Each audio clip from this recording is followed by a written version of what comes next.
Guard Captain James Mitchell had served 12 years protecting the royal family without a single incident. His record was spotless, his loyalty unquestioned. But on this October morning, as Queen Camilla's official car approached Buckingham Palace, Mitchell made a decision that would either end his career in disgrace or reveal him as the greatest hero in royal security history. What drove this decorated veteran to risk everything by blocking the Queen Consort herself? Hit that subscribe button because the truth behind this shocking moment will leave you speechless. The crisp October morning air carried the familiar sounds of London awakening as the first golden rays of sunlight painted the ornate gates of Buckingham Palace in shades of amber and gold.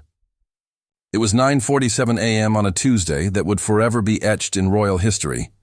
Though none of the early morning joggers passing, Constitution Hill could have predicted the extraordinary events about to unfold behind those famous black iron gates. Guard Captain James Mitchell had been awake since 4:30 a.m., following the same meticulous routine he'd maintained for the past 12 years of palace service. At 38, Mitchell represented the finest tradition of the Queen's Guard, a man whose military precision had been forged in the unforgiving landscapes of Iraq and Afghanistan, where split-second decisions meant the difference between life and death. His service record spoke of unwavering dedication, 2 tours of duty, 3 commendations for valor, and an unblemished record of protecting those under his charge. The son of a Yorkshire coal miner, Mitchell had joined the army at 18, driven by a desire to serve something greater than himself. During his second tour in Helmand Province, Mitchell had single-handedly held off an insurgent attack while calling for medical evacuation for 3 wounded comrades. The incident had earned him the Military Cross and the respect of every soldier who served under him. When he transitioned to palace duty, many wondered if the ceremonial nature of the role would satisfy a man who had faced such intense combat situations. Mitchell's answer was always the same. Protecting people was protecting people, whether on a battlefield or in a palace. This particular morning, however, felt different. As Mitchell adjusted his scarlet tunic and ensured every button gleamed with mirror-like perfection, an unusual tension seemed to permeate the palace corridors. The night shift briefing had been longer than usual, filled with whispered conversations and urgent phone calls that had extended well beyond the typical handover time. Something was brewing in the intelligence community. Though the details remained frustratingly vague, Queen Camilla was scheduled to arrive at 10:15 a.m. for what palace schedules listed as a routine engagement with charitable organizations, a seemingly innocuous entry that masked the true significance of her morning appointment. She would be meeting with representatives from several veteran support organizations, a cause particularly close to her heart, given her long-standing advocacy for military families. The Queen Consort had been particularly passionate about this cause since her marriage to King Charles. Recognizing that the men and women who served their country deserved continued support long after their military service ended. Mitchell's radio crackled to life at 9:52 a.m., the urgent tone immediately distinguishing this communication from routine palace chatter. The voice belonged to Detective Chief Inspector Sarah Reynolds from the Metropolitan Police's Specialist Protection Unit, her words carrying the weight of imminent danger. All units. We have credible intelligence of a potential security threat targeting this morning's royal engagement. Threat level elevated to severe. All protocols are now under review. The message sent an immediate chill through Mitchell's veteran instincts. In his years of palace service, threat levels were rarely elevated without substantial evidence. His mind immediately began calculating variables, exit routes, potential vulnerabilities, the timing of the Queen Consort's arrival. But what troubled him most was the phrase, "all protocols under review." In the rigid hierarchy of royal security, protocols weren't reviewed in real time unless something had gone terribly wrong. As Mitchell processed this information, his radio remained ominously silent about specifics.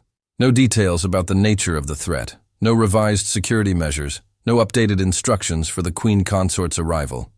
This communication blackout was unprecedented in his experience, and every instinct honed through years of military service began screaming warnings. In Afghanistan, silence often preceded ambush.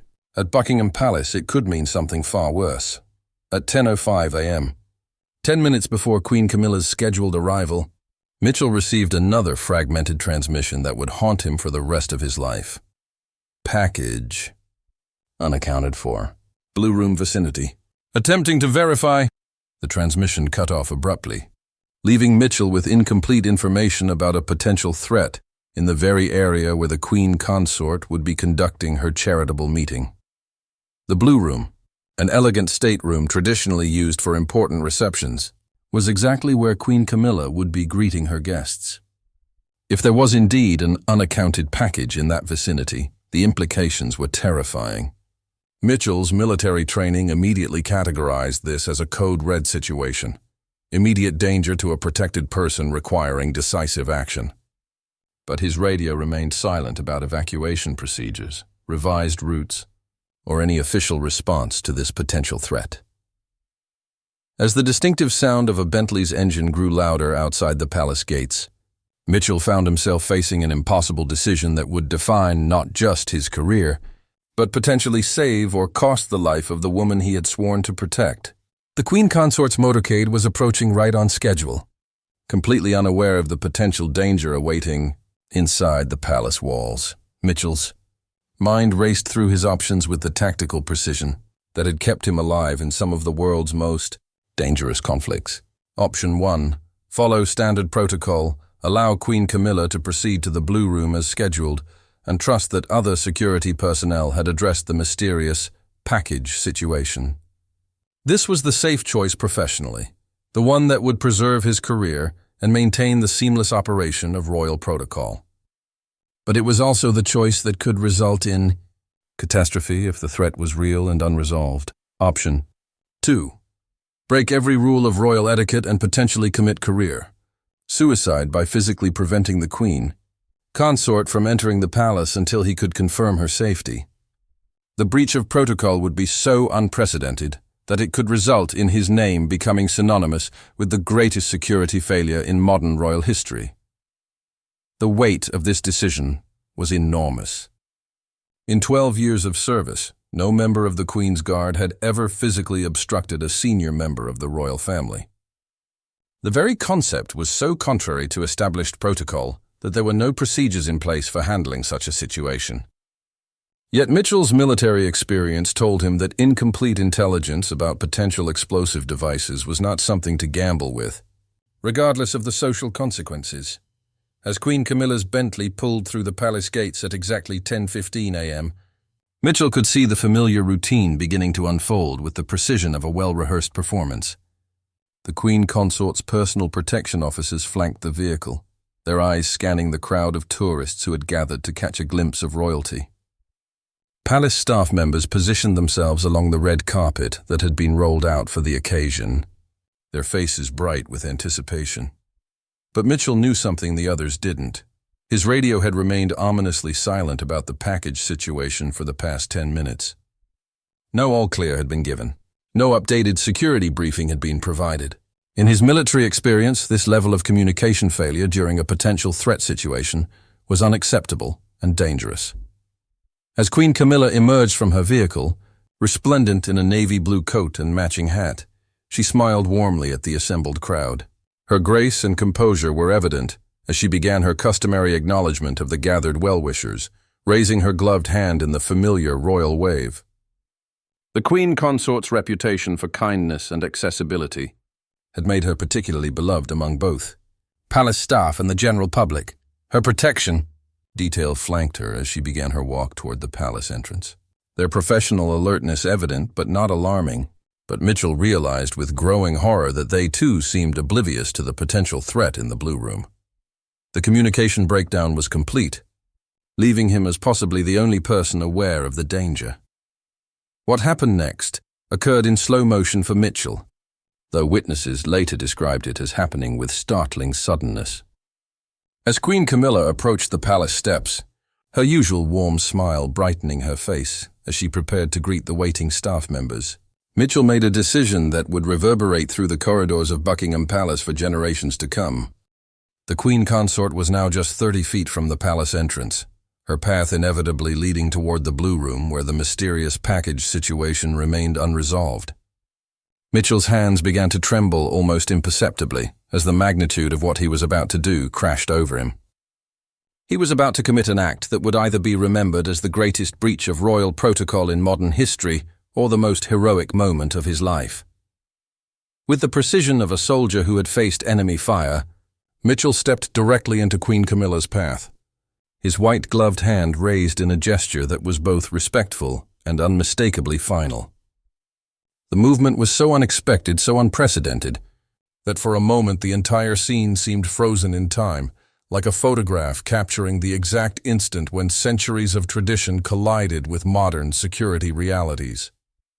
The Queen Consort stopped mid-stride, her expression shifting from pleasant anticipation to confusion, and then to a carefully controlled surprise that spoke to her years of royal training. In that split second, her mind must have raced through possibilities. Was this part of some security protocol she hadn't been briefed on? The confusion was evident in her eyes, but her composure remained intact. "Your Majesty," Mitchell said, his voice carrying the same steady tone he had used to address superior officers under fire, "I cannot allow you to proceed into the palace at this time." The words hung in the October air like a challenge to centuries of royal tradition. Around them, the carefully orchestrated routine of a royal arrival ground to a complete halt as everyone present tried to process what they had just witnessed. Queen Camilla's protection officers reacted with swift efficiency, their hands moving instinctively toward their concealed weapons as they assessed this unprecedented threat to their principal. But something in Mitchell's bearing, the way he maintained his respectful posture even while blocking the Queen Consort's path, the obvious anguish in his eyes as he performed this duty, gave them pause. This was not the behavior of an assassin or a madman.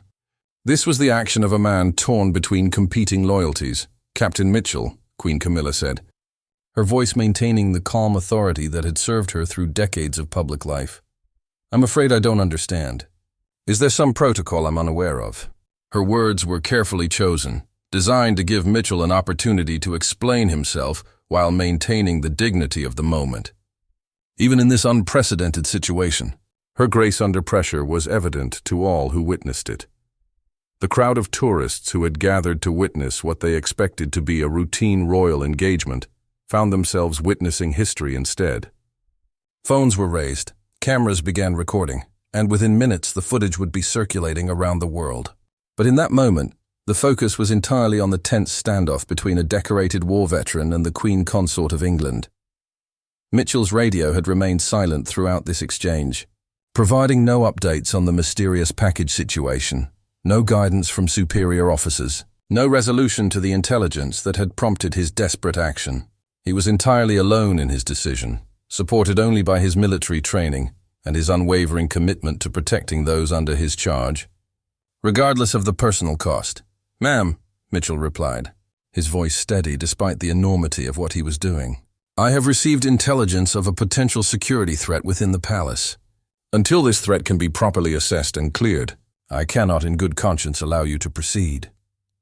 The formality of his language couldn't mask the genuine concern in his voice, and those close enough to hear him would later remark on the obvious pain this duty was causing him.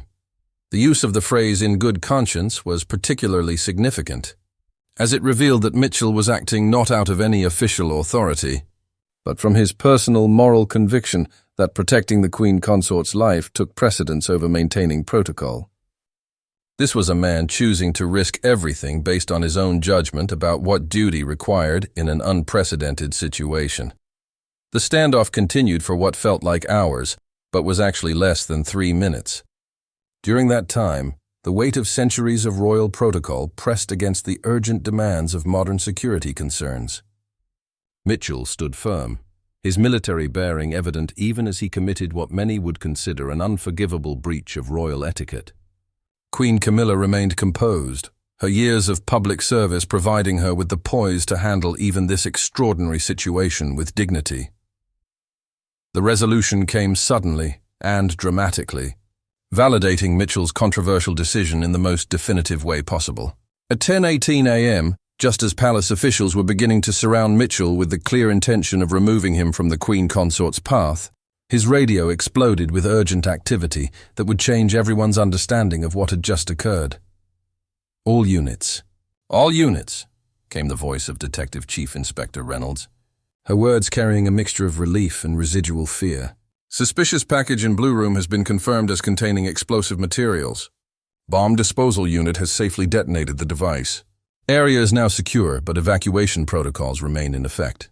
Repeat, explosive device has been neutralized. The transmission continued with additional details that painted a terrifying picture of what had been averted. The device had been sophisticated, containing enough explosive material to cause significant structural damage to that section of the palace and certain death to anyone in the immediate vicinity.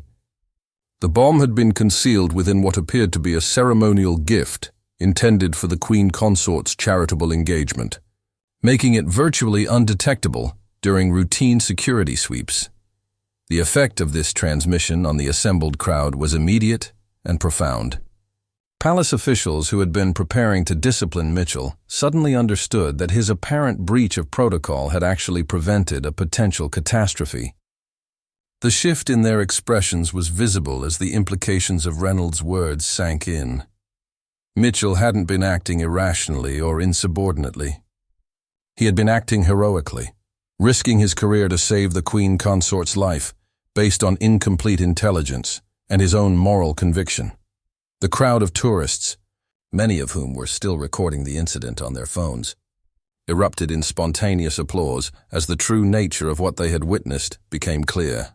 The sound of hundreds of people clapping and cheering created a surreal atmosphere, transforming what had moments before been a tense confrontation into a celebration of heroism. Many in the crowd were visibly emotional, understanding that they had just witnessed something extraordinary. Queen Camilla herself, whose composure had never wavered throughout the confrontation, now looked at Mitchell with an expression that combined gratitude, admiration, and a deep understanding of the impossible position he had placed himself in to ensure her safety. The transformation in her demeanor was subtle but unmistakable, from a monarch dealing with an unprecedented breach of protocol to a human being, recognizing that another human being had risked everything to protect her life. "Captain Mitchell," she said, her voice now carrying a warmth that hadn't been present during the tense standoff. "It appears I owe you a debt of gratitude that I can never properly repay." She stepped forward, closing the distance between them in a gesture that spoke to her genuine appreciation for his sacrifice. "Your actions today represent the finest traditions of service and protection. You have honored not just your uniform, but the very principles upon which this institution stands. When faced with an impossible choice between protocol and protection, you chose protection, and for that, I am eternally grateful." Social media exploded with footage of the confrontation and its resolution, but the narrative was now entirely different from what anyone had initially expected. Instead of a story about a rogue guard disrespecting royalty, the world now had a story about a hero who had risked his career to save a life. The hashtag RoyalGuard hero began trending globally, with posts pouring in from around the world praising Mitchell's courage and the Queen.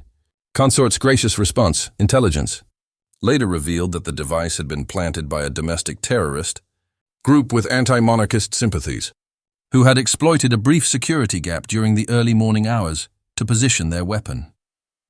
The investigation that followed would reveal multiple communication failures within the security apparatus that had left Mitchell as the only person in position to act on the incomplete intelligence about the threat in Hawaii.